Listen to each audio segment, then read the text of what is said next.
Hello everyone, welcome to the Scumdog's Kennel. I'm your host, Chris Williams, and in today's Cryptid Corner mini-episode, I have two incredibly spooky stories in which people hear something, but don't see what the source of it was. Something that truly frightened them and affected them, well, with no explanation to actually what it actually was at all. Let's get into the first article titled, Creepy Series of Unexplained Window Knocks Reported at Purdue University Dorm.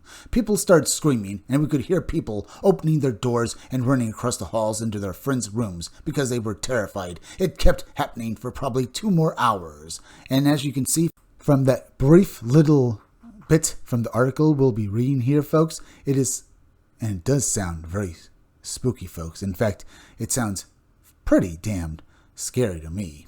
Either way, let's get into the story and hear the full account now.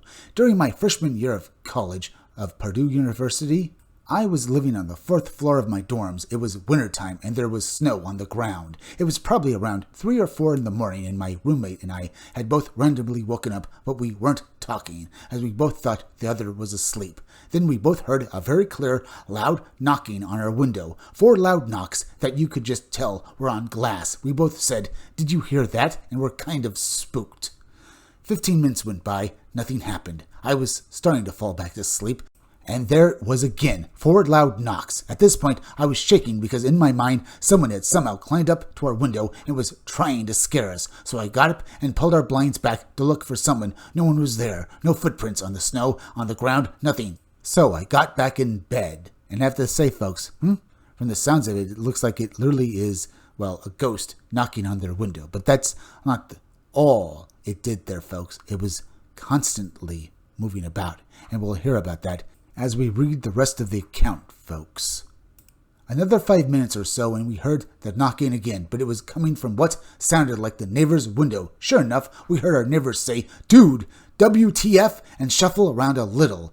Then, like 2 minutes later, it sounded like every single window on our floor was being knocked on for about 15 seconds straight. Just absolutely insane. People started screaming, and we could hear people opening their doors and running across the halls into their friends' rooms because they were terrified. It kept happening for probably 2 more hours, but only at specific windows, like every 15 to 30 minutes. Every time I was about to fall asleep, it happened again. I even texted my boyfriend, who lived on the 1st floor, to ask him if he also heard this, which he didn't. That was a very long night. No one ever found out what that was, as far as I know, H.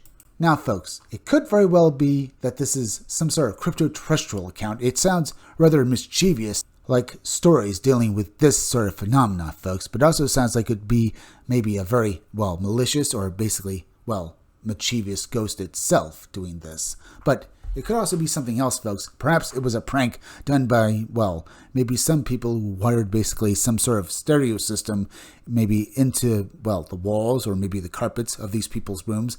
It was screwing with these people. I don't know, folks. I'm just saying that weird things have happened before, folks. I can remember one story where these people who were basically part of college basically built a VMW bug in someone's room, and this guy found it the next morning when he went inside. So maybe something like this could have been hoaxed, but I kind of have my doubts. It sounds too, well, paranormal and spooky to be just a prank. But that's just me, folks. I mean, it does sound like whoever pulled this off was having, well, fun by messing with these people, but that's about it. But now, folks, let's move over to the next spooky story that's maybe, well, just as spooky and maybe a little more terrifying, if not anything else. Because we'll read this article titled, Lancaster County, Pennsylvania Dog Walker Disturbed by Unexplained Yelling, Chanting, and Drumming. Indeed, folks, this guy, as he was basically walking his dog, being followed by, of all things, several cats, started hearing this drumming and yelling out all around him, and people came out to basically stare at him, and it truly spooked him. So let's get into the account now and hear the entire thing. I started to hear yelling. At first I thought it was Amish folks just bringing in livestock for the evening, but then I noticed a pattern and it evolved into this weird, indescribable chanting, singing. And as you can see, folks, we also have the Amish involved in this as well. So if you thought it was basically just spooky with ordinary people looking at you, now imagine them dressed as basically the Amish. And talk about truly terrifying right off the bat there, huh? I mean, the Amish are just ordinary people, but still, if you saw people dressed like that in a spooky encounter, it would probably frighten you even more. So, let's read the entire story now. Hi, Lon. I grew up in Lancaster County, Pennsylvania, near Ephrata, where many Amish people live. A few years ago, late in the summer, I was taking my mom's dog for a walk. There was a road behind our development that sloped downhill with lots of fields that eventually turned into barns and houses that bent into a wooded area. My mom worked the second shift and I felt bad for the dog being cooped up in the house, so I decided to take the pup for a long walk for some exercise. As I started walking down the hill, a cat came out from behind a house, then another, then more, from fields and houses until I was being followed down this road by no less than a dozen cats. The dog was still relatively calm, which was weird for her because she usually spent the nights running in circles around my mom's modular home, jumping over people, couches, to make sure she could still run in a perfect circle.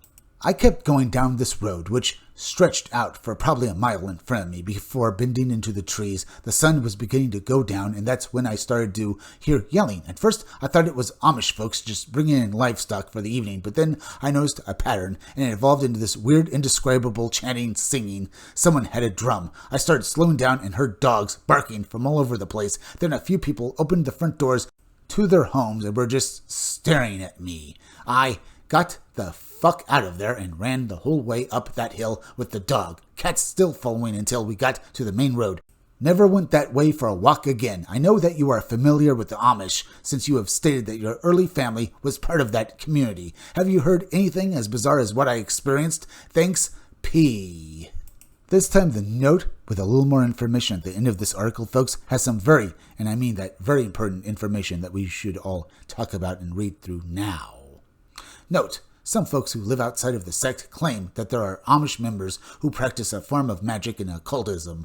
Folk healing among some of the Pennsylvania Dutch and Old Order Mennonite communities. Powwow is still practiced, and there are claims that it involves supernatural and mystic qualities. As far as what this witness experienced, there could be another explanation, since I have experienced it myself. Drumming and chanting phenomena are not an unknown manifestation in the south central region of Pennsylvania. I attribute much of it to the lingering sentinel energy of the past residents, in particular to the Sasquatchnock and other previous native tribes who habituated the area. I have mentioned my experience in some of my writings, Lon. Okay, folks, both stories involve mysterious sounds that no one can explain. So, in both accounts, was this perhaps something supernatural, an encounter with ghostly beings? There's also a possibility that I know might sound very strange to mention it here, folks. I've done so before, that maybe this involves an encounter with alien beings. I'm saying this, folks, because in some accounts with alien beings, it seems like, the purpose of some of these visits and basically, sightings, the purpose of these encounters, in my opinion, and possibly others have also mentioned it before, folks, is basically to cause fear in the witnesses. Maybe to test the fear response, perhaps. Maybe this is exactly what we're seeing here, folks. I mean, both accounts basically take place in secluded areas, like a dorm at a college, and this guy just walking through this one area by himself, and then they hear these things they can't explain. In fact, it could basically be done by the government, perhaps, maybe, I don't know. But either way, folks, it could be something supernatural, maybe ghostly, especially with the one encounter with the man walking his mom's dog. It really feels like that could possibly have been maybe a time slip, or perhaps maybe indeed an encounter with Native American spirits, basically, being heard from, the beyond. Either way, folks, certainly a strange account, especially with the witness basically having all these cats and basically the dogs, as the chanting was basically getting louder, basically barking at the sky. I mean, how do you explain this phenomena? If it wasn't, anything supernatural, it would have to basically be some sort of prank as well, like I mentioned with the story with the tapping. But I don't think that, is something that Amish would do. If it were maybe an ordinary neighborhood, maybe perhaps, folks, maybe an orchestrated effort, but with the Amish, I truly doubt it. So I think this was truly an encounter with a supernatural being, folks. I would love to hear your own, comments on it down below, folks. So leave them if you think that there is an ordinary explanation to what happened in both accounts, folks. Either way, I'm Chris Williams from the Scumdogs Kennel. Thank you all for joining me. I'll be back again tomorrow with another great video, so be sure to come back again then, folks. You can use the links down below or in the descriptions to go to subscribe to my YouTube channel, Read Comics They're Bad For You, okay? I'm Chris Williams from the Scumdogs Kennel. Thank you all for joining me. I'll be back again tomorrow with another great video. Until then, bye, folks.